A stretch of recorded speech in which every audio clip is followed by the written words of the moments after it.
Je fais des livraisons pour le Papa John's de ma ville. Je suis étudiant à l'université, donc c'est juste l'un des quelques boulots que je pouvais choisir. Quelques-uns de mes amis travaillent aussi ici, mais nous sommes tous livreurs, donc même lorsque nous avons les mêmes horaires, on ne se croise pas vraiment.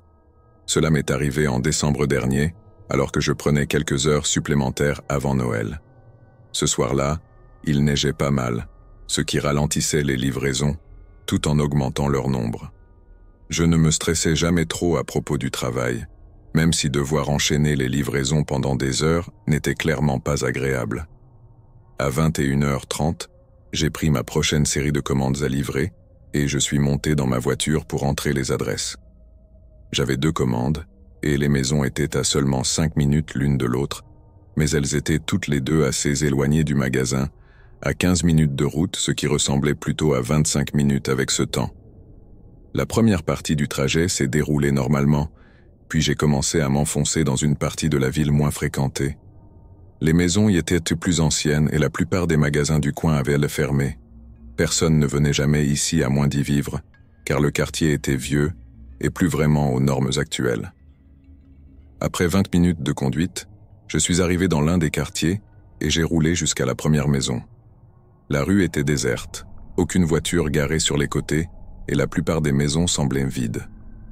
Une fois arrivé à la première adresse, je me suis garé sur la route et suis allé jusqu'à la porte d'entrée. Un vieil homme aimable a ouvert la porte et a payé la pizza. Ensuite, je suis retourné à la voiture et ai entré les indications pour la deuxième maison. Elle se trouvait dans le même quartier, mais en conduisant, j'ai remarqué que je m'enfonçais plus profondément dans le quartier, là où les maisons étaient de plus en plus espacées. Lorsque je suis arrivé à l'adresse, je ne pouvais voir aucune autre maison aux alentours, il n'y avait que des arbres autour. De nouveau, je me suis garé sur la route et suis allé jusqu'à la porte d'entrée. J'ai frappé et attendu patiemment sur le perron. Il faisait très froid et la neige qui imbibait mes vêtements n'arrangeait pas les choses. Enfin, après 1 minute, la porte s'est ouverte. Une femme d'âge moyen, qui semblait s'être réveillée, se tenait là. Ses cheveux étaient en bataille et ses yeux fatigués étaient sans expression. « J'ai votre commande de 2 pizzas », ai-je dit en lui tendant les boîtes et en lui donnant le montant à payer. Elle a pris les boîtes et les a posées sur une table à côté d'elle, puis m'a dit d'attendre un moment pendant qu'elle allait chercher de l'argent. 1 minute plus tard, elle a rouvert la porte et a commencé à fouiller dans des billets, les comptant lentement et essayant d'additionner le tout. Il y avait définitivement quelque chose d'étrange chez elle. Difficile de dire exactement ce que c'était, mais tout ce qu'elle faisait était vraiment bizarre. Comme si elle n'avait pas déjà assez de mal à compter son argent, elle a commencé à engager une conversation. Des trucs normaux comme me demander comment s'était passée ma journée et ce genre de choses. J'ai répondu poliment, mais c'était vraiment bizarre. Comme si elle cherchait à gagner du temps. À un moment, pendant qu'elle parlait, j'ai regardé ma voiture, juste pour me sortir un instant de cette situation inconfortable, mais j'ai vite aperçu un homme debout juste à côté. Il regardait à travers les vitres et faisait quelque chose à la porte, mais quand j'ai reporté mon attention sur la femme, son visage avait changé, exprimant maintenant de la colère. J'ai compris la situation trop tard, car elle a tendu la main pour m'attraper et s'est mise à crier à l'homme près de ma voiture. Il s'est retourné et a commencé à courir vers nous pendant que la femme tentait de m'entraîner à l'intérieur de la maison. Je l'ai repoussé et me suis libéré. Puis mon instinct a pris le dessus et je me suis mis à courir vers les arbres. J'entendais les lourds pas de l'homme derrière moi, écrasant la neige à travers la forêt, jusqu'à ce qu'ils finissent par s'estomper. Après 2 minutes de course, je me suis arrêté pour reprendre mon souffle. Heureusement, la lune éclairait assez la forêt pour que je puisse me repérer et retrouver l'une des rues du quartier. J'ai appelé le 911 dès que j'ai eu du réseau, et après 10 minutes d'attente dans le froid, un officier est arrivé. Une autre patrouille est allée à la maison, trouvant l'homme dehors, en train d'essayer de forcer l'ouverture de ma voiture. Pour faire court, la motivation était probablement due au fait que le couple n'avait plus d'argent et cherchait à voler mon véhicule. Toute la distraction visait à permettre à l'homme de cambrioler ma voiture sans que je ne m'en rende compte, mais puisque j'avais vu ce qu'ils faisaient, il n'était pas très clair ce qu'ils avaient prévu de faire ensuite.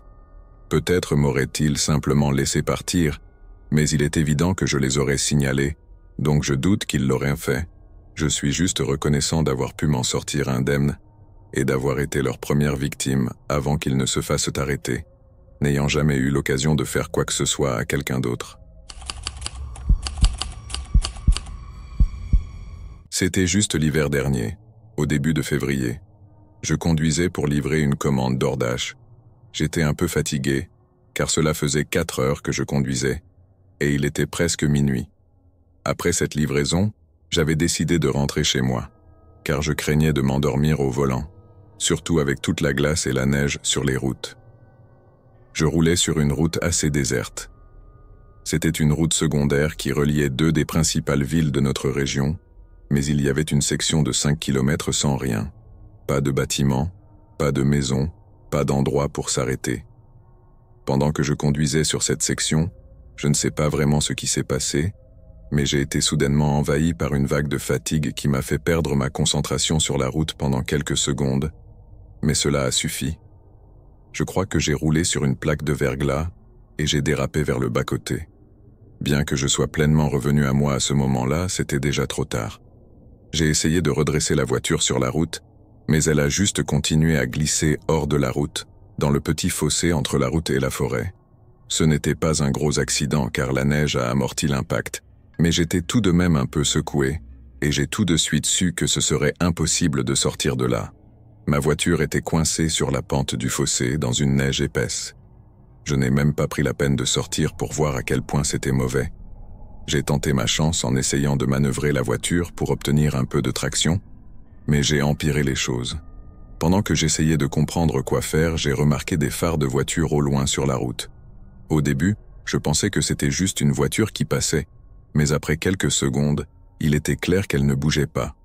Quelqu'un devait être garé sur la route avec ses phares allumés, ce que j'ai trouvé un peu inquiétant, vu la coïncidence d'être sur cette longue route déserte. Il n'était pas assez proche pour s'être arrêté dans le but de m'aider, mais il n'était pas non plus assez loin pour ne pas voir mes phares. J'ai sorti mon téléphone et appelé mon père, sachant qu'il serait encore réveillé et espérant qu'il pourrait m'aider. Je n'avais jamais été dans une situation comme celle-ci, donc je ne savais vraiment pas quoi faire. Il m'a dit qu'il allait appeler une assistance routière, puis venir me rejoindre. Je l'ai remercié et j'ai ressenti un soulagement, sachant qu'il serait là dans quelques minutes. J'ai regardé à nouveau sur la route, cherchant les phares de la voiture que j'avais vue, mais maintenant ils avaient disparu. Il faisait trop sombre pour voir quoi que ce soit sans lumière, donc je ne savais pas s'ils étaient partis ou s'ils avaient juste éteint leurs phares. Cela a commencé à me faire peur au fur et à mesure que j'y pensais. Je gardais les yeux fixés sur la route, ne les détournant que quelques secondes à la fois, alors que je commençais à devenir paranoïaque. Il y avait aussi quelque chose dans le silence qui rendait la situation encore plus oppressante, n'entendant que le vent à l'extérieur de ma voiture et rien d'autre. Puis, après environ 3 minutes d'attente, j'ai vu une silhouette marcher vers ma voiture. Elle venait de la direction où se trouvaient les phares. Je l'observais avancer lentement dans la neige, jusqu'à arriver à environ 5 mètres de l'avant de ma voiture. Puis elle s'est arrêtée. Elle se tenait là dans la neige, me faisant face, mais sans bouger. Je ne voyais pas grand-chose d'elle, car elle portait une capuche qui couvrait son visage, mais la manière dont elle restait immobile sous mes phares commençait à me terrifier. Après un moment, j'ai klaxonné doucement plusieurs fois, juste pour leur faire savoir que j'étais dans la voiture et que je pouvais les voir. Ils n'ont toujours pas bougé ni réagi. Mais juste au moment où je sortais mon téléphone pour rappeler mon père, l'homme s'est retourné et est parti, disparaissant dans la nuit. J'ai quand même appelé mon père pour lui parler de cette personne vraiment étrange qui était ici, et il m'a dit qu'il était à 1 minute de moi. Cette fois, je suis resté au téléphone avec lui, et à peine 30 secondes plus tard, j'ai vu des phares s'allumer plus loin sur la route et commencer à se diriger vers ma voiture. Une fois arrivés juste en face, ils se sont garés et ont éteint leur lumière. Je ne pouvais pas voir au-delà du fossé, mais j'ai entendu une porte s'ouvrir et j'ai crié au téléphone pour savoir ce qui se passait. Puis, la voiture de mon père est arrivée juste devant ma vue et s'est arrêtée brusquement. J'ai entendu mon père crier à quelqu'un alors que cette personne remontait dans sa voiture et s'enfuyait. Ils ne sont pas revenus. Mais mon père a dit que le gars tenait quelque chose dans ses mains, comme s'il s'apprêtait à casser la vitre de ma voiture. Heureusement, tout s'est bien terminé après cela, Et ma voiture n'a même pas subi beaucoup de dégâts. Je ne sais pas ce qui allait se passer cette nuit-là, mais je sais que j'ai vraiment eu de la chance de ne jamais l'avoir découvert. Je travaille comme mécanicien dans un garage de ma ville. C'est un atelier de réparation local qui existe depuis de nombreuses années. Le garage est installé dans un ancien entrepôt et il y a plein de voitures en panne et des morceaux de voitures à l'extérieur, dans ce que nous appelons la casse. C'est juste le nom qu'on lui donne, la plupart des voitures de la casse attendent des pièces. Mon travail depuis 2 ans est de commander et de suivre les stocks qui entrent et sortent. Et le meilleur moment pour faire cela est quand il n'y a pas trop de monde, donc la nuit. En quelque sorte, je faisais aussi office de gardien de sécurité, car il n'était pas rare que des fous ou des adolescents sautent la clôture pour essayer de voler ou de s'amuser avec les voitures de la casse. Cette nuit-là, je suis arrivé au travail à 8 heures, j'ai discuté un peu avec mon patron avant qu'il ne parte, et après, j'étais seul dans l'entrepôt.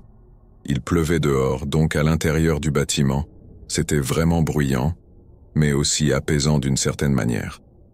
J'ai fait ma routine habituelle en vérifiant les commandes que les mécaniciens avaient envoyées et en vérifiant ce qui avait été utilisé pendant la journée.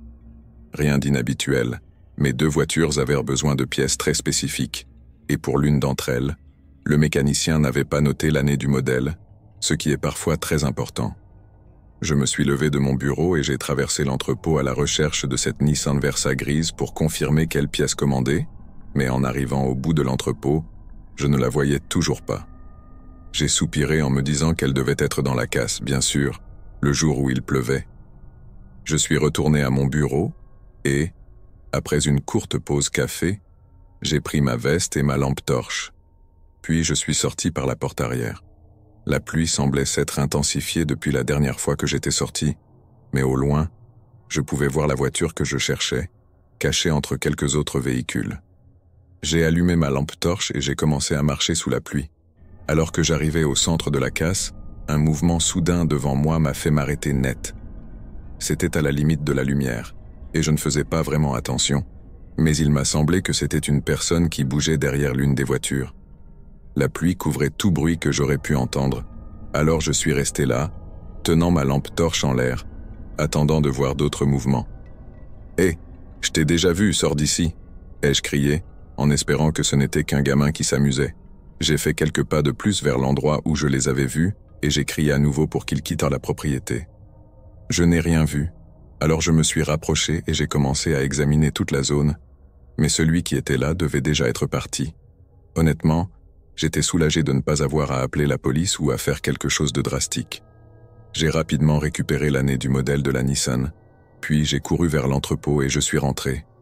J'ai enlevé ma veste et je me suis assis à mon bureau, remplissant le reste des informations et envoyant la commande.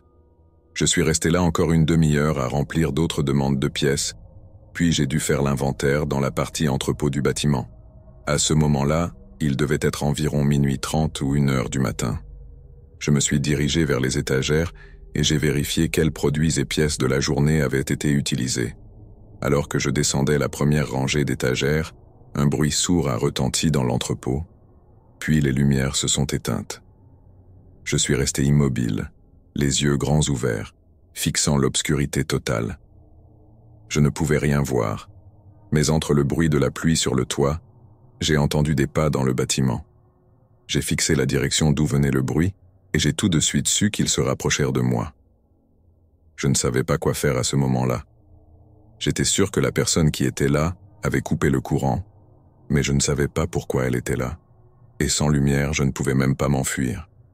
Tout ce que je pouvais faire, c'était écouter les pas qui se faisaient de plus en plus proches, espérant qu'ils ne savaient pas où je me trouvais. Ils étaient à environ 3 mètres de moi lorsque je les ai entendus s'arrêter. Après un moment, j'ai entendu une boîte s'ouvrir et des choses être déplacées, puis les pas ont commencé à s'éloigner. J'avais retenu mon souffle tout ce temps, et après 30 secondes, il y avait un silence complet. J'ai attendu quelques minutes avant de finalement sortir mon téléphone et d'appeler le 911, puis d'utiliser la lampe torche de mon téléphone pour me diriger vers la salle des disjoncteurs et rétablir le courant. En fouillant l'entrepôt avec la police, tout ce qui restait, c'étaient des empreintes de chaussures mouillées traversant le bâtiment et sortant par la porte arrière. Il semblait que la personne dans la casse était probablement entrée pendant que j'étais dehors, car la porte était restée déverrouillée. Ils avaient évidemment volé un tas d'équipements de notre entrepôt. Même s'ils n'avaient probablement pas l'intention de me faire du mal, qui sait ce qui aurait pu arriver s'ils avaient su que j'étais à seulement quelques mètres d'eux. Et sans avoir jamais pu les voir, il y a une chance qu'ils aient été armés et prêts à tout. Cela s'est passé l'année dernière, au début du printemps. Nous traversions un mois pluvieux où il pleuvait presque tous les jours, soit de petites bruines, soit de grosses tempêtes. Je fais des livraisons pour un restaurant populaire dans ma région, donc la pluie n'est pas vraiment idéale quand je dois courir sous les averses pour récupérer et déposer des commandes. Cette soirée a commencé comme n'importe quelle autre. Je suis arrivé au travail à 18h et j'ai fait quelques livraisons avant d'en recevoir une à livrer un peu plus loin. Elle se trouvait à environ 16 km de notre restaurant, dans une partie plus boisée de la ville. Ce n'était pas une forêt ou autre, c'était juste une zone plus espacée et moins densément peuplée. Les routes étaient couvertes d'arbres, et la plupart des quartiers n'étaient pas visibles depuis les routes principales. Pendant que je conduisais, il n'y avait qu'une seule voiture derrière moi, ce qui n'était pas étrange. C'était juste à quel point la route était déserte. Mais après avoir parcouru environ 3 km, un faisceau de phares est apparu de nulle part devant moi, révélant une voiture au milieu de la route, qui zigzaguait avant de s'arrêter. J'ai appuyé sur les freins, car la voiture bloquait maintenant toute la route, de travers. La personne derrière moi a fait de même, s'arrêtant si près de moi que j'ai été surpris que nous n'entrions pas en collision. Après les premières secondes de choc, j'ai regardé la voiture au milieu de la route. C'était une berline délabrée, et ses phares étaient toujours allumés, m'aveuglant, rendant impossible de voir qui était à l'intérieur. Je dirais que la personne au volant devait probablement s'endormir ou ne pas faire attention, mais il semblait qu'elle avait intentionnellement éteint ses phares jusqu'à la dernière seconde, juste avant de se jeter sur la route. Je ne savais pas d'où elle venait. Il faisait trop sombre pour voir si elle venait d'un côté de la route ou si elle roulait déjà sur celle-ci. La voiture derrière moi a commencé à klaxonner, clairement frustrée par cette situation. J'aurais probablement dû être plus méfiant, mais sur le moment, quand quelque chose de fou arrive, il est difficile de penser clairement. Quoi qu'il en soit, la voiture derrière moi était trop près pour que je recule, et celle devant moi bloquait toute la route, donc je ne pouvais aller nulle part tant que l'une d'elles ne bougeait pas. Après un moment où l'homme derrière moi klaxonnait, il a cessé et est sorti de sa voiture. J'ai regardé dans le rétroviseur et vu un grand homme commencer à marcher sous la pluie. Il avait l'air furieux en passant juste à côté de ma voiture et en se dirigeant vers l'autre. Il s'est arrêté à leur fenêtre et a commencé à crier, visiblement en colère, contre la personne à l'intérieur, mais avec la pluie, je pouvais à peine entendre ce qu'il disait. Je n'entendais absolument rien de ce que l'autre personne disait, si elle répondait. J'ai vu l'homme frapper plusieurs fois contre la fenêtre en criant, mais soudain il s'est arrêté et est devenu silencieux. Il a lentement reculé de la fenêtre, puis est retourné nerveusement à sa voiture. C'est alors que la porte du conducteur de l'autre voiture s'est ouverte, et un homme en est sorti portant un épais sweat à capuche qui cachait la majeure partie de son visage. À ce moment-là, j'étais vraiment terrifié et je n'avais toujours aucun moyen de partir, à moins de sortir de ma voiture et de courir dans les bois, ce qui était probablement une très mauvaise idée. J'ai donc continué à regarder pendant que l'homme se dirigeait rapidement vers la voiture derrière moi. Mais juste au moment où il atteignait la porte, la voiture a reculé brusquement, les pneus crissant et glissant sur le pavé. Elle a perdu le contrôle et a dérapé hors de la route, passant entre quelques arbres avant de finalement s'écraser contre l'un d'eux, plus loin dans la forêt. L'homme qui se trouvait encore sur la route s'est retourné et a regardé ma voiture, croisant mon regard dans mon rétroviseur latéral. Horrifié, j'ai passé ma voiture en marche arrière et appuyé sur l'accélérateur, reculant rapidement puis j'ai fait demi-tour et pris la fuite. J'ai évidemment appelé la police, mais je ne savais toujours pas vraiment ce qui se passait cette nuit-là. Un officier est arrivé sur les lieux, environ 15 minutes après mon départ, et tout ce qui restait était la voiture encastrée dans les bois contre un arbre. L'autre voiture avait disparu, et ni l'un ni l'autre des hommes n'était là. Je pense que nous pouvons tous deviner ce qui s'est probablement passé, même sans avoir de réelles explications, mais il reste des millions de questions sans réponse. Tout ce que je peux dire, c'est que si l'autre gars derrière moi n'avait pas été là, je serais probablement à sa place en ce moment. Je travaillais tard un soir dans mon bureau, essayant de terminer la rédaction d'un rapport qui devait être rendu dans quelques jours. J'avais du thé pour m'aider à rester énergique et je tentais de tout finir le plus rapidement possible. Rester éveillé tard pour le travail était une habitude régulière, mais il m'a toujours été difficile de rester concentré une fois que je commence à être fatigué. Quoi qu'il en soit, alors que je travaillais dans mon bureau, vers 23 heures, il y eut un coup à la porte d'entrée. Je me levai et regardai dans le couloir. Je ne comprenais pas pourquoi quelqu'un frapperait à ma porte à cette heure-là. Je marchais jusqu'à l'autre bout de la maison et regardais par le Judas, mais il n'y avait personne sur mon perron. Je fis un pas en arrière, pensant que cela ne venait peut-être pas de la porte d'entrée. J'étais tellement concentré sur mon travail, et j'étais de l'autre côté de la maison. Alors, quand j'ai entendu ce bruit léger de coups, j'ai simplement supposé que c'était quelqu'un à la porte. Je ne savais pas ce que cela pouvait être d'autre, mais je retournai dans mon bureau et recommençai à travailler. J'aurais peut-être dû m'inquiéter davantage de ce qu'était ce coup, mais j'étais tellement fatigué et concentré sur mon travail que cela n'était même plus dans mon esprit. Après quelques minutes, je continuais à taper sur l'ordinateur pendant presque 1 heure. Rien ne sembla se produire en ce qui concernait le coup, mais je devenais de plus en plus fatigué minute après minute. Mon rythme de travail ralentissait, mes paupières devenaient lourdes, et juste quand j'allais décider d'arrêter pour la nuit, je tendis la main pour attraper mon thé. Et là, dans la fenêtre de l'autre côté de la pièce, je vis une paire d'yeux qui me fixaient. Tout ce que je pus distinguer en cet instant était que c'était un homme, mais il s'enfuit rapidement après que je l'ai vu. Mon cœur battait à tout rompre dans ma poitrine, et je restais là, les yeux rivés sur la fenêtre. C'était tellement inattendu que j'étais presque hébété. Après un moment, je me levai et courus pour couvrir la fenêtre. Je ne savais pas qui c'était ni pourquoi il regardait dans ma maison comme ça, mais le fait que ce soit presque minuit rendait cela encore plus terrifiant. Je quittai mon bureau et allai vers l'avant de la maison pour regarder à nouveau par le Judas, pour voir s'il était dans mon jardin, mais je ne le vis pas. Je me rendis ensuite à une fenêtre à l'arrière de la maison et jetai un coup d'œil, mais là encore, il n'y avait personne dehors. Mon adrénaline montait en flèche et je n'étais plus du tout fatigué, mais le silence dans la maison commençait à me faire paniquer. L'homme était-il parti ou était-il toujours dehors? Je retournai dans mon bureau pour prendre mon téléphone, puis je commençai à me diriger vers la porte d'entrée. Mon plan était d'appeler la police tout en gardant un œil sur les portes et fenêtres. Mais alors que j'arrivais au bout du couloir, je tombai face à face avec une grande silhouette se tenant à l'arrière du salon. Il était grand et portait des vêtements épais pour cacher son identité. Mais ses yeux n'étaient pas les mêmes que ceux que j'avais vus à la fenêtre. C'était quelqu'un d'autre.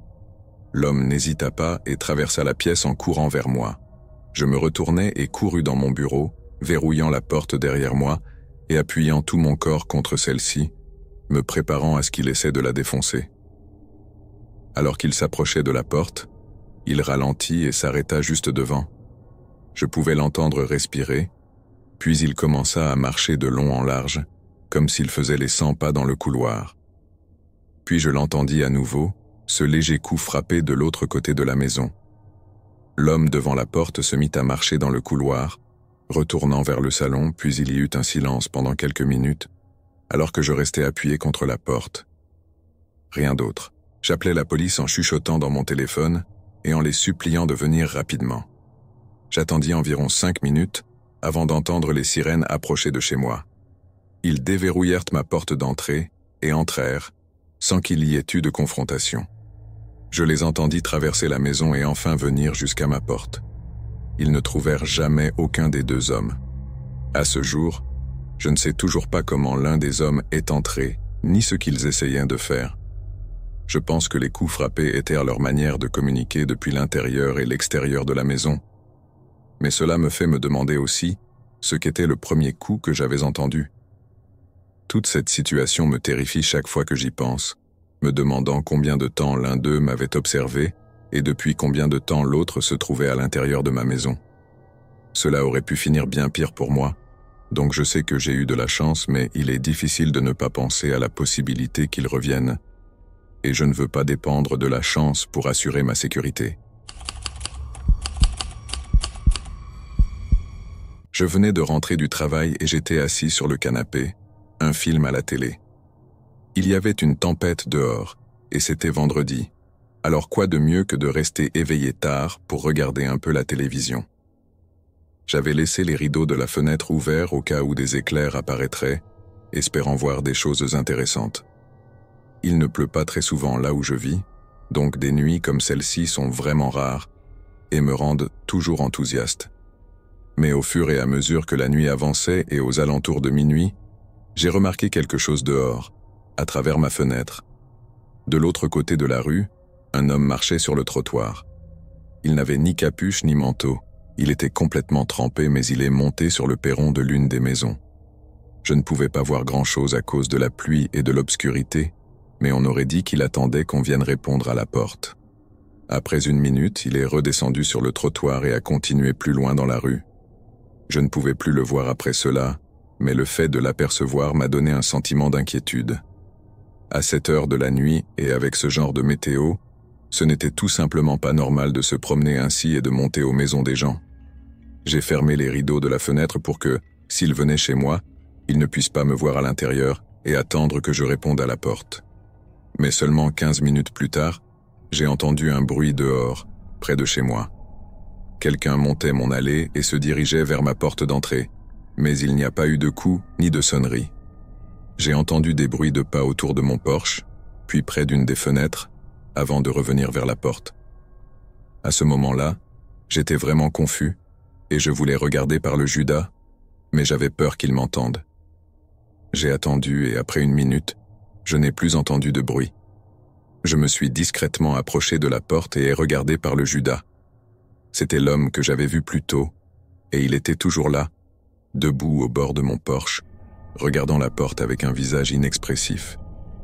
Je l'ai observé pendant quelques secondes avant de me sentir vraiment mal à l'aise et de reculer. C'est à ce moment-là que j'ai commencé à penser que ça valait la peine d'appeler la police, surtout s'il allait de maison en faisant la même chose. Je me suis retourné pour aller chercher mon téléphone, mais j'ai alors entendu des bruits de pas s'éloignant. J'ai regardé à nouveau, et il était parti. Après réflexion, j'ai jugé que c'était quand même trop inquiétant pour ne pas en informer la police. Peu importe ce que cet homme faisait, ce n'était pas normal. J'ai appelé et leur ai expliqué la situation. Ils m'ont dit qu'ils enverraient un officier patrouiller dans le quartier pour voir s'ils pouvaient trouver cet homme, ou au moins lui demander des explications. Mais c'était tout ce qu'ils pouvaient faire à ce moment-là. Je les ai remerciés, puis j'ai raccroché et vérifié une dernière fois la porte avant de retourner sur le canapé. Toute cette histoire m'avait vraiment épuisé, ruinant ma soirée tranquille et me laissant simplement exténué. J'ai tout éteint et je suis monté à l'étage pour me coucher. Mais alors que je me glissais dans mon lit et éteignais les lumières, un bruit sourd retentit du rez-de-chaussée. Je me suis redressé et le bruit se fit entendre de nouveau, fort, comme si quelqu'un frappait quelque chose contre un mur. Je me suis levé et j'ai couru jusqu'en haut des escaliers. Et maintenant, en entendant le bruit pour la 3e fois, j'ai réalisé qu'il venait de la porte d'entrée. Quelqu'un frappait contre la porte comme s'il essayait de la forcer à la battre. Je suis descendu de quelques marches et j'ai regardé, voyant la porte trembler violemment à chaque coup. Il ne manquait que quelques frappes avant qu'elle ne cède. Terrifié, je me suis enfermé dans la chambre et j'ai appelé de nouveau la police. L'opérateur m'a dit qu'un officier était dans le quartier et arriverait dans 1 minute. Mais à travers sa voix, j'ai entendu le bois se briser et la porte claquer contre le sol. Des pas rapides parcoururent le rez-de-chaussée, entrant dans chaque pièce sans s'arrêter. Puis, ils commencèrent à monter les escaliers, mais furent interrompus par l'officier, qui arrivait et courait vers la maison. L'intrus s'arrêta immédiatement et courut vers la porte arrière, mais l'officier l'intercepta en criant après lui. Apparemment, dans la précipitation, l'intrus eut du mal à ouvrir la porte arrière, ce qui permit à l'officier de le maîtriser et de l'emmener dans la voiture de police. L'homme, qui ressemblait à un véritable psychopathe de près, refusa de dire quoi que ce soit, pas un seul mot, avant qu'il ne l'emmène. Ses intentions étaient cependant claires. Il portait un gros marteau et avait plusieurs liens en plastique dans ses poches, ce qui ne ressemble pas exactement à une coïncidence, étant donné ce qu'il était en train de faire. Pourquoi avait-il choisi ma maison? Je n'en ai aucune idée, mais ce qui m'a probablement sauvé, c'est d'avoir appelé la police la première fois. Si je ne l'avais pas fait, l'officier n'aurait pas été dans le quartier, et il serait sans doute arrivé trop tard pour que je puisse jamais être retrouvé. Ce qui suit est une histoire vraie racontée par un homme de 58 ans qui souhaite rester anonyme. 17 juillet 1986 devant moi, le bois déchiqueté obscurcit mon chemin. J'attends. Je fais un contrôle mental. Jusqu'où suis-je allé? J'estime que je suis à environ 2 miles de la route la plus proche, confortablement seul. Le temps loin des gens est l'endroit où mon esprit trouve vraiment son éclat. Je suis introverti, j'ai 23 ans, et j'étais toujours anxieux dans la foule. Je suis actuellement en train de pénétrer sans autorisation, mais personne ne se promène sur ces terres. Je n'ai presque rien à craindre, mais quelque chose m'attend. Je le sens dans mes tripes. Je peux distinguer une légère teinte bleue qui ne devrait pas être là. Une couverture peut-être quelque chose laissé par des adolescents en train de faire la fête. Une nuit d'été, dans le passé. Pas question, mais pas aussi loin. Mon grand-père m'avertissait des moonshiners qui se cachaient encore dans ces parages. J'ai toujours pensé qu'il était fou de ne pas s'être rendu compte que le temps l'avait dépassé. Peut-être que j'ai tort. Ce genre de gars n'apprécierait certainement pas que des jeunes hommes sans raison pénètrent sans autorisation. Là, je me suis accroupi, et j'aurais vraiment aimé avoir apporté mes jumelles. J'ai ouvert mes yeux, et concentré pendant 1 minute ou 2, je me sentais un peu bête, mais j'étais à cran. Mon esprit m'a forcé à vérifier tout signe de mouvement de quoi que ce soit qui pourrait me mettre en danger. Je n'en vois aucun. J'ai décidé que ma curiosité était trop forte. Alors je me suis levé grand. J'ai brossé mon pantalon et j'ai avancé à un rythme plus lent, en m'approchant.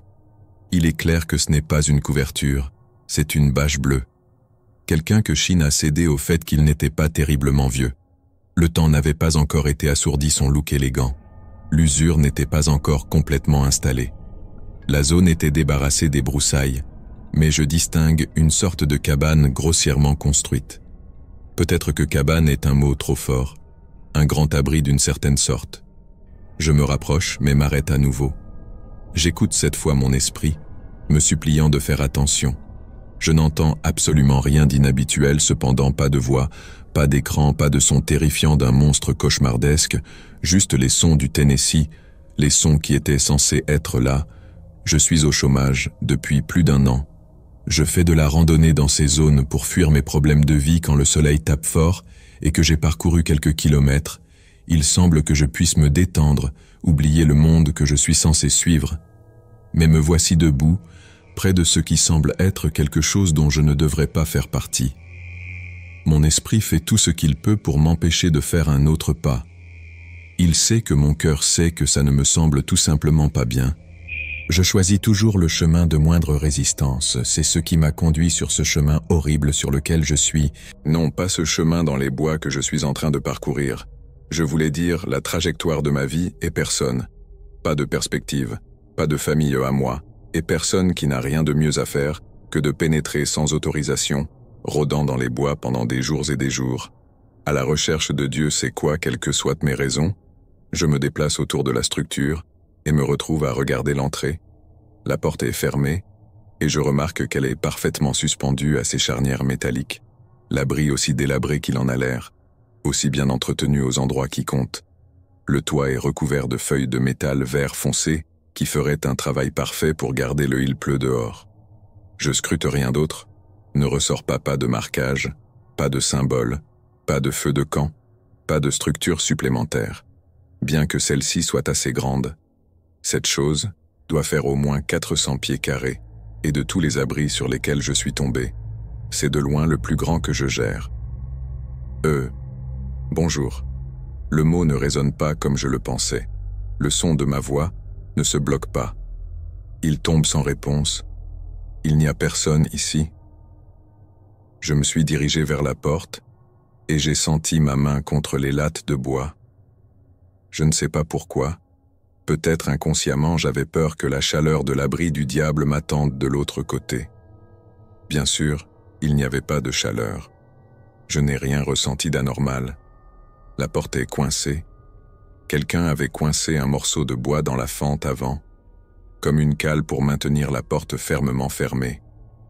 J'ai réussi à la retirer, mais la porte est restée en position fermée. Je l'ai poussée, et j'ai laissé les charnières faire le reste du travail. J'ai senti une odeur étrange, un mélange de moisissures et de pièces de monnaie en cuivre. Il fait sombre à l'intérieur. Il n'y a pas de fenêtre pour laisser entrer la lumière. Donc c'est incroyablement difficile de voir à quelques mètres à l'intérieur. Je distingue une rangée de vieilles batteries de voitures soigneusement disposées. Je suis instantanément confus. Je sors mon sac à dos, ouvre la poche avant et localise ma lampe de poche. Je n'ai pas dépassé la porte. Je me suis mis à genoux. Je regarde par-dessus mon épaule, juste pour faire bonne mesure. Toujours seul. Je pointe la lampe de poche directement sur les batteries de la voiture. Elles sont neuves, et au-dessus d'elles se trouve un méli-mélo de fils propres. Elles tiennent ce qui ressemble au même éclat rouge et noir qu'elles avaient quand ils ont été achetés. Retirer le faisceau lumineux plus loin dans une seule chaise se trouve au milieu de la pièce. Les bras de la chaise ont été modifiés, de larges accoudoirs, une sorte de boucle assise à leurs extrémités. La tête de la chaise contient une sorte d'appareil métallique. Elle ressemble à un casque. Peut-être et me rappelle un souvenir d'une de ces chaises que vous voyez dans un service psychiatrique d'un film d'horreur. La chaise posée sur la table est une petite télévision, une belle, je pourrais ajouter, qui ressemblait à l'une de ces RCA haut de gamme que j'ai déjà vues au magasin. Assis à côté de la télévision, se trouve une autre boîte d'une certaine sorte, une sorte d'appareil électronique que je ne reconnais pas instantanément. Je suis figé ici, dans l'embrasure de la porte. J'entends mon cœur battre, une respiration est légèrement élevée. Continuez à scruter la pièce sur le mur ouest. La lumière de ma lampe de poche capte une boîte en carton ouverte à l'extérieur. Une bande de vieux rubans adhésifs est fermement collée sur le côté. Quelqu'un a écrit quelques lettres et chiffres. CM. Le livre 1 à 5-0 ne signifie rien pour moi. Je ramène la lampe de poche vers les batteries de la voiture. Rien d'autre là-bas. Enfin, sur le mur est, je distingue 2 petits lits de camp. Ils sont vides, pas de literie ni d'oreiller. Ils sont juste ouverts, mais je n'ai pas eu l'impression qu'ils ont été utilisés depuis un moment. Je suis complètement perdu. Sur quoi diable suis-je tombé? Qu'est-ce que c'est que tout ça? Je décide de ne pas m'aventurer à l'intérieur. Il est tard maintenant, bien après le coucher du soleil, et il commence à faire sombre très vite. J'ai fermé la porte et coincé la cale. Je décide de reculer par le même chemin que je suis venu, environ un demi-mile. J'installerai mon camp pour la nuit et je reviendrai le matin. 18 juillet 1986. J'ai passé la nuit à lutter pour dormir. Mon esprit jouait des scénarios et je ne pouvais pas fermer la vanne. Voyez, le terrain sur lequel je suis appartient à un juge bien connu du comté. C'est le genre de gars qui a des connexions politiques qui ont probablement atteint le sommet de l'État. C'est un homme de plein air connu comme beaucoup dans le Tennessee et il passe beaucoup de temps dans ses bois à chasser. C'était à peu près la seule inquiétude que j'avais lorsque j'ai choisi cet endroit pour fouiner. Au final, j'ai pensé que c'était une zone trop grande pour nous. De tomber sur un autre au hasard, ce qui me semble étrange, c'est que l'abri est clairement là depuis un certain temps. Il n'y a aucune chance que cette chose passe inaperçue. Le juge doit savoir qu'il est là. À un moment donné, il serait tombé sur cette chose. Si elle avait été construite sans son consentement, j'ai nettoyé ma zone de camping du mieux que j'ai pu, et j'ai jeté mon sac sur mon épaule, quelques respirations profondes, et je retourne vers l'abri. Ma curiosité me fait supplier pour des réponses. J'espère qu'elle se trouve devant moi. Je retourne à l'endroit où j'étais avant de regarder l'abri un peu devant moi et de chercher à nouveau du mouvement. Je ne suis pas aussi nerveux cette fois-ci. Je reste immobile pendant quelques minutes. Rien ne bouge. Je replace mon sac et je retourne à la porte de l'abri. Je me suis retrouvé à retirer la cale que j'avais laissée la nuit dernière. J'utilise la porte pour l'ouvrir à nouveau, et je sens à nouveau cette étrange odeur de pièces de monnaie en cuivre. C'est incroyablement distinct. Je pose mon sac sur ma lampe de poche et tire le faisceau dans la pièce sombre. Rien ne bouge. Je me suis d'abord approché des piles. J'ai vu la veille. Je ne sais pas vraiment ce que je cherchais, mais rien d'étrange n'apparaît après une inspection plus approfondie. Je me suis déplacé vers le mur est et j'inspecte les lits. Il n'y a vraiment rien de spécial à leur sujet. Je fais briller ma lampe de poche au-dessus et en dessous d'eux. Je ne trouve rien d'intéressant. Je reste convaincu que ces lits n'ont pas été utilisés depuis un certain temps. Je ne peux pas expliquer exactement pourquoi je ressens cela, mais quelque chose à leur sujet me donne l'impression qu'ils n'ont pas été beaucoup utilisés, juste devant ces lits dans le coin de la pièce. Je trouve une seule boîte marron avec une couverture en carton que je n'avais pas vue auparavant. Je m'approche pour l'inspecter. Il n'y a rien à l'extérieur qui indique à quoi il sert. Je m'agenouille et retire le couvercle, le mettant de côté. La boîte est pleine de dossiers. Ce sont des onglets qui ne montrent que des lettres manuscrites et une séquence de chiffres gardant la lampe de poche focalisée sur les dossiers. Je prends mon doigt et feuillette les onglets. Chaque dossier jaunissant est fin. Certains d'entre eux semblent vides. Je m'arrête sur un au hasard et sors le dossier de la boîte. J'ouvre le dossier et vois une seule feuille de papier blanc avec une seule lettre et un seul numéro imprimé sur son devant. Je déplace le papier dessus et derrière je trouve une photographie. Un seul gros plan, l'œil de quelqu'un.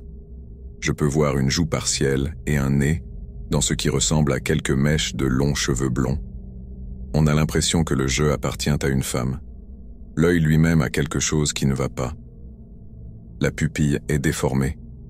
Le centre noir d'encre semble couler dans l'iris bleu de la fille. La photo n'est pas datée, car aucune autre marque. Je sors quelques autres fichiers et trouve des photos similaires dans chaque fichier.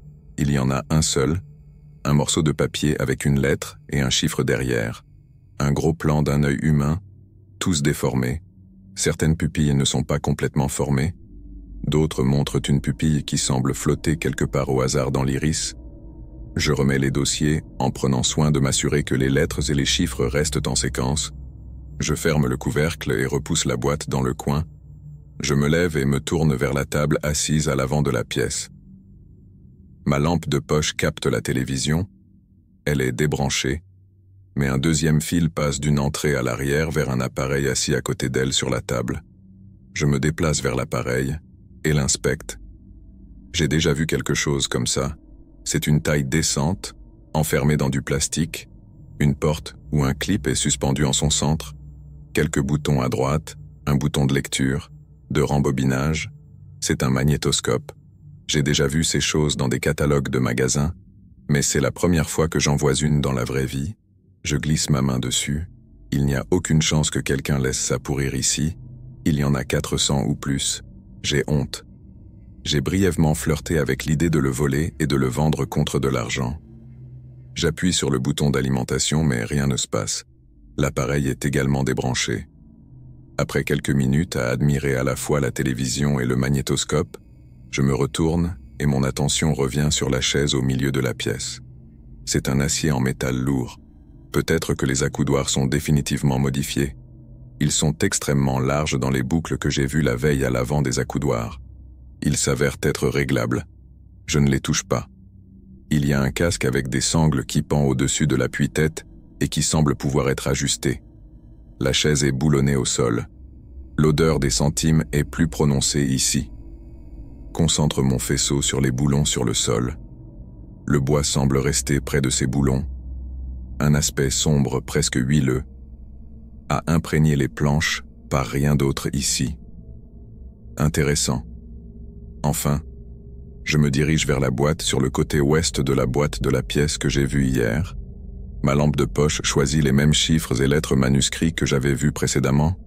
Je réalise que c'est une boîte similaire à celle que j'ai trouvée dans le coin opposé. Je m'en approche et vois que celle-ci est ouverte à l'intérieur d'un fouillis de boîtiers en plastique. J'en attrape un et il s'ouvre. Une cassette vidéo tombe sur le sol. Le bruit me fait sursauter. Mon esprit prend vie. Je réalise maintenant que je suis à l'intérieur de l'abri depuis plus d'1 heure. Je me retourne et regarde dehors, pensant à moitié voir quelqu'un là-bas à la porte. Il n'y a personne seulement. La canopée verte du Tennessee Limber. Jusqu'à présent, je n'avais pas prêté beaucoup attention à mon environnement, tellement pris par l'enquête sur cette pièce, j'avais complètement perdu la trace de tout ce qui m'entourait. Je me suis retourné vers la cassette vidéo sur le sol. Mon esprit clignote avec des images de pupilles déformées. Je suis anxieux. Je me sens mal à l'aise. Je tourne mon attention vers les piles sur le sol. Ma lampe de poche ramasse les fils. La toile d'araignée des cordons, ils ressemblent à des serpents, gelés dans une énorme querelle. Finalement, je trouve un seul câble qui part des piles et je le suis juste sous la table. La télé et le magnétoscope sont assis au bout de ce seul fil. Une multiprise. L'odeur du sou de cuivre envahit mes narines. J'ai la nausée, comme si j'allais être malade. Je suis sorti en courant de l'abri et j'ai vomi juste devant la porte. J'ai rapidement jeté de la terre par-dessus, inquiet que quelqu'un remarque que j'étais là. Je tremble. J'ai l'impression que ma glycémie est déréglée. Je ferme la porte et coince la cale comme je l'ai déjà fait. Je me dirige vers le bord du bois et je m'assois près de la base d'un grand arbre. Je repose mes yeux. 18 juillet 1986, en fin d'après-midi. C'est une journée moite. Je peux sentir les abeilles de sueur couler sur les côtés de mon visage. Je vois des éclairs de lumière derrière mes paupières, ou comme une tempête d'éclairs bleus dans l'obscurité. Mes pensées oscillent entre m'avertir que je me sens faible et m'avertir que je suis tombé sur quelque chose de maléfique. Une odeur de métal de pièces de monnaie en cuivre s'installe dans mes narines comme un brouillard. J'ai ouvert les yeux au soleil, de fin d'après-midi. La base de l'arbre est inconfortable. Je m'adapte. Je bois le reste de mon eau de mon sac à dos en bougeant le moins possible. Je ferme à nouveau les yeux pendant que je le fais. Mes pensées m'emmènent à un moment de mon passé. Je suis assis avec ma mère dimanche matin et nous assistons au service. Ma mère était membre de l'église baptiste et s'assurait toujours que j'étais avec elle. Le dimanche matin, je vois le pasteur, un homme plus âgé dans la soixantaine debout à la chaire. La prédication commence floue. Ma mémoire ne me donne pas vraiment les mots, juste la sensation de la pièce. Bientôt elle entre en mise au point. Voyez, si vous croyez en Dieu comme moi, alors vous êtes obligés de croire au diable. La Bible est claire. Ensuite, si vous croyez au paradis, comme moi, alors vous êtes obligés de croire en l'enfer. La Bible est claire sur ce point. Ces histoires dans ce bon livre sont réelles. Je dois me rappeler que le mal existe. S'il a existé, alors il existe encore aujourd'hui. J'ouvre les yeux, je m'assois un moment de plus, je me reprends, je prends mon sac et je me lève. Le juge à qui appartient ce terrain possède aussi un abri. J'en suis sûr.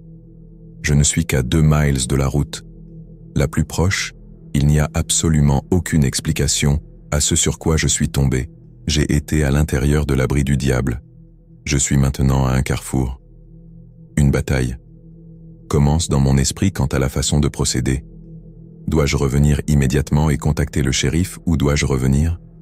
Dois-je m'aventurer à l'intérieur et regarder ces cassettes vidéo maintenant?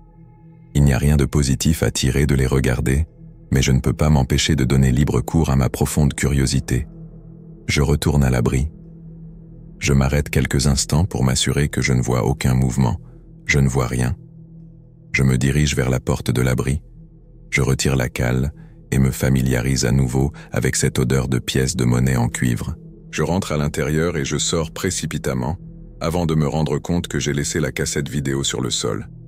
Je ramasse la cassette et son boîtier en plastique, et je me dirige vers la table et pose le boîtier près de la télévision.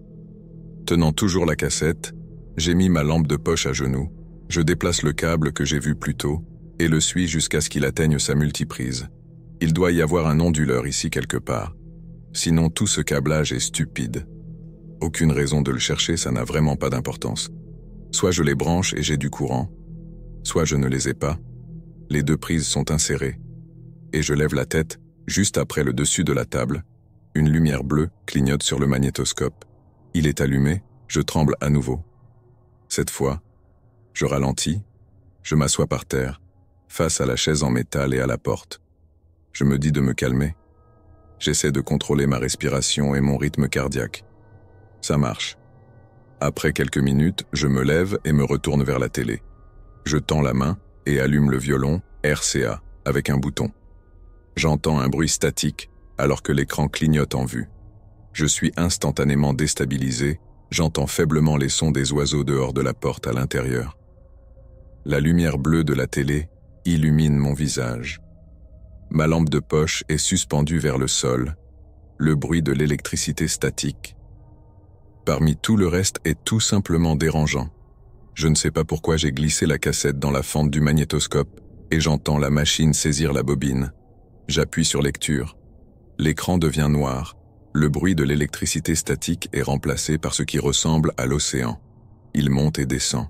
L'écran clignote en blanc, puis revient au noir, tandis que le bruit de l'océan continue. Finalement, l'écran change pour un gros plan d'un homme. Il regarde la caméra, ses yeux clignent. Le clignotement est anormalement rapide, comme si l'enregistrement avait été accéléré. Un léger ton peut maintenant être entendu. L'homme clignotant disparaît. L'écran change à nouveau cette fois, en un motif de forme de ton fonctionnant maintenant simultanément. Les sons semblent percer d'une manière ou d'une autre, comme si le premier ton avait été coupé pour n'atteindre que mon oreille gauche. Le deuxième ton faisant la même chose, mais vers ma droite, il coule ensuite et change d'oreille. Ce motif continue. Je me sens désorienté. J'ai appuyé sur avance rapide sur la bande. J'ai regardé l'écran, alors que les motifs continuent.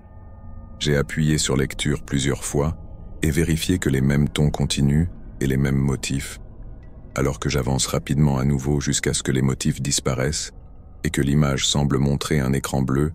J'appuie sur lecture, une voix de femme énonce et cela semble légèrement informatisé. Je rembobine. Je trouve le début de l'écran bleu et appuie à nouveau sur lecture. La femme parle. Son nom est Crystal. Vous êtes né en 1979. Votre mère vous a abandonné. Vous avez été sauvé. Nous vous avons sauvé. Nous sommes vos sauveurs. Votre nom est Crystal. Vous êtes né en 1979. Votre mère vous a abandonné. Vous avez été sauvé. Nous vous avons sauvé. Nous sommes vos sauveurs. Cela continue jusqu'à ce que je termine la cassette et que j'appuie sur éjecter. Je prends une autre cassette dans la boîte et l'entre dans le magnétoscope. Le même écran noir, les mêmes sons de l'océan, l'homme qui clignote rapidement et les mêmes motifs et tons. J'avance rapidement sur la cassette jusqu'à un autre écran bleu. La même voix de femme. Votre nom est Ashley. Vous êtes né en 1978. Votre mère vous a abandonné. Vous avez été sauvé. Nous vous avons sauvé. Nous sommes vos sauveurs. Votre nom est Ashley. Vous êtes né en 1978. Votre mère vous a abandonné. Vous avez été sauvé. Nous vous avons sauvé. Nous sommes vos sauveurs. Plusieurs les bandes continuent avec le même modèle, les mêmes tons, le même homme, la même voix informatisée. Le seul changement était le nom et l'année de naissance. Je remets toutes les bandes dans la boîte, fais un autre balayage de la pièce, mais il n'y a rien d'autre ici. Je sors, ferme la porte et bloque la cale. Rien de tout cela n'est correct, rien n'est normal. Je mets mon sac à dos et sors du timber à un rythme rapide. Je reviens sur le chemin de terre à la tombée de la nuit et je suis déterminé à appeler le shérif. Mes lèvres sont gercées et mon corps me fait mal. Mais cela ne m'empêche pas de faire du jogging. Vers la ville, pas une seule voiture ne m'a dépassé et le ciel nocturne était clair comme du verre. Et j'ai regardé les étoiles scintiller comme des paillettes et j'ai parlé à Dieu pour la première fois depuis des années. Je lui ai demandé des conseils. Je lui ai demandé de m'expliquer ce que je venais de voir. Je n'ai reçu aucune réponse après environ 1 heure. J'arrive aux lumières de la ville. J'ai augmenté mon rythme. Je trouve un téléphone public à l'extérieur d'une station-service près des toilettes. Sur le côté du téléphone public, il y avait un autocollant avec une liste de numéros d'urgence. En bas, il y avait un numéro non urgent. Les raisons sont inconnues.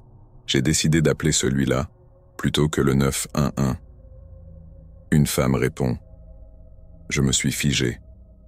Je n'avais même pas parlé à un autre être humain depuis plus d'1 semaine. Je lui ai dit que j'aimerais qu'un officier enquête sur un endroit suspect. Un répartiteur semble un peu confus et demande où se trouve cet endroit. Je donne l'emplacement approximatif. La femme demande s'il y a un crime en cours de commission, ce à quoi je réponds que je n'étais pas sûr. Je continue ensuite à expliquer ce que j'ai vu. Il est clairement sceptique mais promet d'envoyer un officier. Nous raccrochons tous les deux. Le téléphone s'éloigne du téléphone public. Je m'assois sur le trottoir. Je suis épuisé le 25 juillet 1986. Je donne un coup de pied dans une pierre du chemin de terre alors que je fixe le bois. Cela fait 1 semaine que j'ai appelé les autorités concernant cet endroit. J'ai une randonnée de 2 miles devant moi, c'est facile à comparer au type de sommeil que j'ai eu ces dernières nuits. Je me suis vite rendu compte que je n'avais aucun moyen de savoir ce que le shérif a fini par trouver. Je me dirige vers le bois. Je peux dire que mes pas sont un peu plus rapides que d'habitude, alors que mon esprit aspire à une sorte de clôture. Alors que je marche, je pense à quel point tout cela est vraiment déprimant. Le refuge lui-même a une ambiance de quelque chose qui ne devrait pas l'être, c'est déprimant tout seul. La partie vraiment triste est que j'ai réalisé que je n'avais personne à qui raconter cette histoire folle. Aucune famille, aucun ami, personne en qui j'avais confiance. J'étais juste abasourdi. J'étais assis à regarder le mur alors que mon esprit ne faisait que parcourir la réalité de ce que je venais de trouver. Ce juge, il sait ce qu'un homme comme ça a à voir avec un refuge comme celui-ci, et l'esprit crée les avenues pour mes pensées s'écoulent. Je suis proche de l'abri maintenant. Au moins. Je pense que je ne vois pas la bâche bleue. Je ne peux pas distinguer le bâtiment pas de toit vert. Je me tourne en rond pour m'assurer que je suis au bon endroit. Je trouve finalement l'arbre contre lequel je me suis reposé il y a quelques jours, définitivement dans la bonne zone. Mais quelque chose ne va pas si le shérif est passé ici. Je ne vois aucun signe de lui en fait. Je ne vois aucun signe de quoi que ce soit. J'ai instantanément cette étrange sensation dans mon estomac. J'avance et me retrouve debout dans l'espace ouvert où se trouvait l'abri. L'abri a disparu là où il était. Je trouve des broussailles et des branches et de la terre empilée. Je me suis rapproché, je donne un coup de pied dans la terre, le brun se transforme rapidement en un résidu noir. Je lui donne encore un coup de pied et m'agenouille pour regarder de plus près Cendre. J'attrape un bâton et une bite cendre noire foncée, ils l'ont brûlé au sol. Je me lève. J'ai peur maintenant. J'ai l'impression d'être tombé dans un piège. J'ai l'impression de ne pas être seul. Je me retire à la base de mon arbre familier, m'arrête et regarde en arrière, aucun mouvement du tout. Il le brûle, abri, réduit en cendres, et puis enterré sous les broussailles. Je me pose toutes les questions du livre. J'ai appelé les autorités pour signaler cet endroit et 1 semaine plus tard, il est détruit et caché. Ça n'a aucun sens. Impuissant, je n'ai rien pour prouver mon histoire. Personne ne me ferait confiance si je leur disais « J'ai appelé un shérif qui, j'ai supposé, a appelé le juge. Ce juge a incendié l'abri du diable. Et maintenant je suis un jeune homme qui s'introduit sans autorisation avec l'histoire que je n'ai aucun moyen de prouver. Je glisse contre la base de l'arbre conscient d'équations sans réponse, qui connaissait l'arbre depuis un moment, écoutant les bruits de la forêt remettant tout en question. J'aurais dû prendre une de ces cassettes ou un de ces dossiers. Mes efforts pour dissimuler mes fouilles ont complètement détruit toute chance que quiconque me croie un jour 2 mars 1987. J'ai écouté la tonalité buzz pendant un long moment. Avant de composer leur numéro, après 2 sonneries, une femme répond. Je m'explique, dis à la jeune femme au téléphone que je fais suite à un appel que j'ai passé au bureau du shérif, il y a quelques mois après avoir informé la femme que je n'avais jamais reçu de numéro de dossier et avoir donné l'adresse du domicile du juge. La femme m'informe qu'ils n'ont aucun dossier dans leur fichier. Je raccroche le téléphone 17 octobre 1990. Je suis un désastre dépressif ces 3 dernières années, n'ont été que des petits boulots, location d'appartements et voitures d'occasion bon marché et télévision de fin de soirée. Je pense souvent à cet abri. Il hante mes nuits et fait tourner mon cerveau en bourrique. Je suis assis sur un vieux canapé. Il est tard. La télévision diffuse des scènes d'un épisode de Dans la chaleur de la nuit. J'ai hésité à aller au FBI. Je sais déjà qu'ils penseront que je suis fou. Je suis sûr qu'ils auront des informations sur moi. Ils verront un hippie chômeur de 27 ans. Je sais déjà que c'est une perte de temps totale pour moi. C'est la seule réponse. Au moins pour tenter d'apaiser ma conscience, je m'endors. Le 2 novembre 1990, on frappe à la porte. Finalement, j'attends depuis un moment et je suis une épave nerveuse. J'ouvre la porte. Un jeune agent m'accueille depuis ma terrasse et je lui souhaite la bienvenue à l'intérieur. Il est mince. Il a probablement presque mon âge. Je suis sûr qu'il me juge déjà dans ma location bon marché. Je le dirige vers ma table de cuisine et il s'assoit. Il refuse une tasse de café. Je m'en sers une et m'assois en face de lui. Il est sans fioriture. Nous ne passons presque pas de temps à bavarder. Il sort un formulaire de sa mallette et a un stylo prêt pour l'heure suivante. J'explique en détail le refuge sur lequel je suis tombé et les juges ont atterri 4 ans avant. L'agent est professionnel. Il semble prendre des notes et poser quelques questions en cours de route. Après avoir fini, je le regarde droit dans les yeux et lui dis que je ne suis pas fou.